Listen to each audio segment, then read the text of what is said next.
मैं बोल रहा हूँ ये हेमंत सोरेन आदिवासी मूलवासी विरोधी है।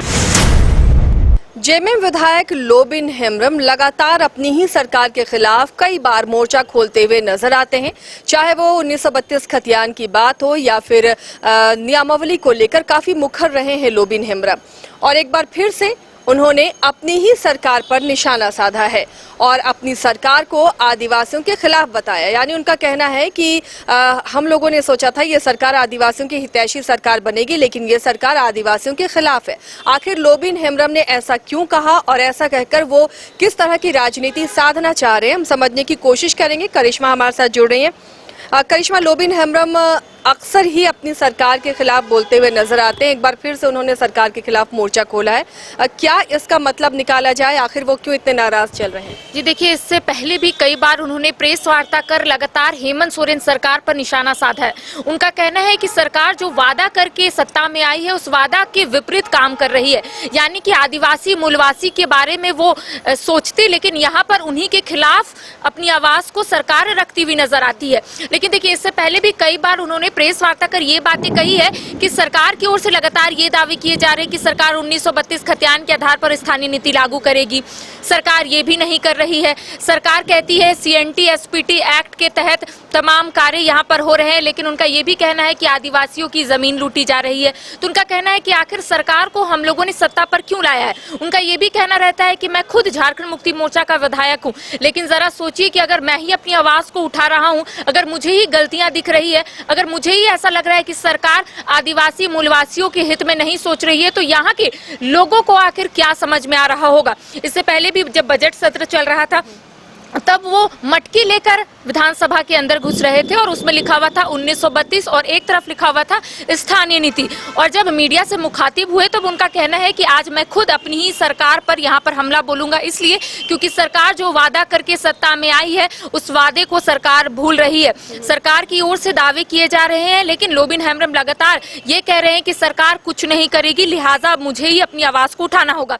मैं बोल रहा हूँ ये हेमंत सोरेन आदिवासी मूलवासी विरोधी है, क्योंकि उन्होंने आदिवासी मूलवासी को यहाँ से ठगा है। उन्होंने आश्वासन दिया था, लालच दिया था, भरोसा दिया था और लोगों को विश्वास भी रहा था, इसीलिए लोग ने दिल खोल के नारा लगाया अब की बार हेमंत सरकार, अब की बार हेमंत सरकार लगाया। सरकार बनी भी, लेकिन ये सब कहाँ हो रहा है, इसीलिए बोलना पड़ रहा है।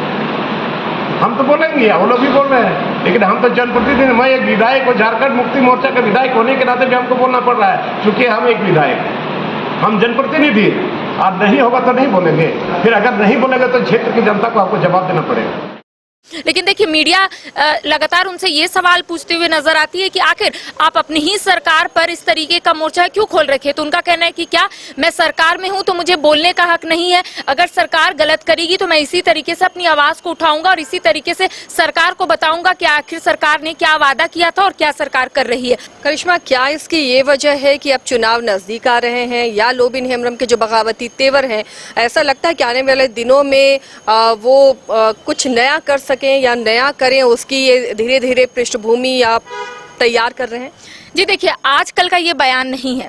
अगर 2 साल पहले की भी बात देखेंगे तो उनका मोर्चा 2 साल पहले ही खुल चुका था और वो मीडिया से मुखातिब होते हुए यही बोले थे कि मैं अगर झारखंड मुक्ति मोर्चा का विधायक हूं तो क्या मैं अपनी आवाज नहीं रख सकता? मैं रखूंगा, क्योंकि मुख्यमंत्री हेमंत सोरेन ने हम लोगों को वो सपना दिखाया था, ये बताया था कि झारखंड राज्य ऐसा होगा और यहाँ के आदिवासियों को वो हक मिलेगा, लेकिन यहाँ के आदिवासियों को हक नहीं मिल रहा है। लेकिन आपने सही बोला कि अब चुनाव नजदीक है, तो ऐसे में सभी जो राजनेता है वो अपनी बात को रखेंगे। लेकिन जरा सोचिए कि अगर अपने ही विधायक मतलब यानी कि झारखंड मुक्ति मोर्चा के वो विधायक अपनी ही सरकार के खिलाफ अगर वो मोर्चा खोल रखे तो उनका कहना है कि मैं इससे तो एक दिन अलग हो जाऊंगा, लेकिन जो मेरा मेन मुद्दा है यानी कि जो मेरा फोकस है यहाँ के आदिवासियों को हक दिलाना, वो हमेशा से ही रहेगा और मैं इसी तरीके से अपनी आवाज को सरकार तक पहुंचाऊंगा। पारसनाथ का भी मुद्दा आपने देखा था आसिया, कि पारसनाथ को भी लेकर एक पहले ऐसे विधायक थे जो प्रमुखता से अपनी बात को रखते हुए नजर आ रहे थे।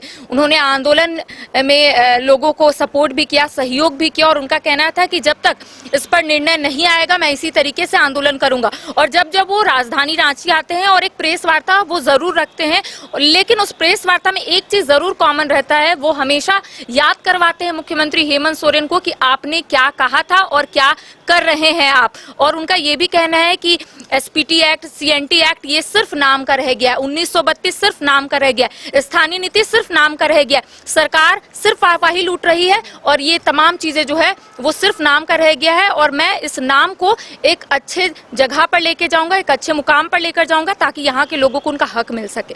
करिश्मा, इससे पहले भी आपको याद होगा कि सीता सोरेन भी अपनी सरकार के खिलाफ बगावती तेवर अपना चुकी हैं, राजभवन तक वो पहुंची थी अवैध खनन और कई मुद्दों को लेकर।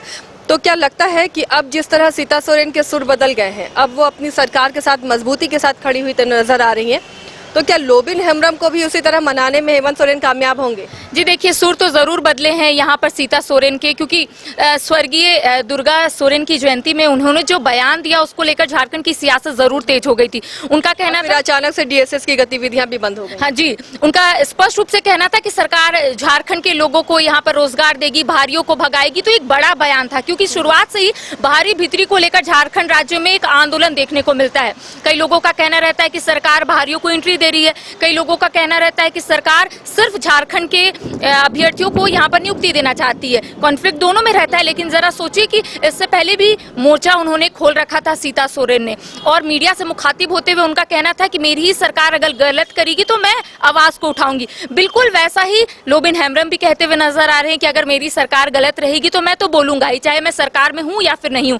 आपको याद होगा, आपने सही कहा कि राजभवन में अवैध खनन मामले को लेकर वो राज्यपाल से मुलाकात करने के लिए पहुंची थी, और उसी तरीके से लोबिन हेम्ब्रम भी विधानसभा में दो कह सकते हैं कि मटका लेकर पहुंचे थे, और उनका कहना था कि इससे मैं संदेश यही देना चाहता हूं राज्यवासियों को कि आखिर झारखंड को किस तरीके से लोग लूट रहे हैं, स्थानीय नीति के नाम पर सिर्फ छल रहे हैं। तो जरा सोचिए कि दोनों एक ही तरीके से अपना आंदोलन जो है वो शुरू किए थे, लेकिन सीता सोरेन कह सकते हैं कि वो थोड़ा पीछे हो गई, अपने सुर बदल ली है। लेकिन फिलहाल कह सकते हैं कि लोबिन हेम्ब्रम जो है वो अपनी बातों पर यहाँ पर टिके हुए। अब कितने दिन तक टिके रहते हैं ये आने वाला वक्त बताएगा, लेकिन कह सकते हैं कि जैसे जैसे चुनाव नजदीक आ रहा है, लोगों के सुर जो है वो बदलते हुए दिखाई दे रहे हैं। बिल्कुल सही कहा करिश्मा ने कि जैसे जैसे चुनाव नजदीक आने लगेगा, और इस तरह जैसे अभी रांची का मौसम बदल रहा है, बादल की आवाज भी आपने सुनी होगी, उसी तरह यहाँ का राजनीतिक मिजाज भी बदलता नजर आएगा, नेताओं के बोल भी बदलते हुए नजर आएंगे, और वो तमाम बोल, तमाम बदलाहट आप तक हम पहुँचाते रहेंगे। आप देखते रहिए News 22 को।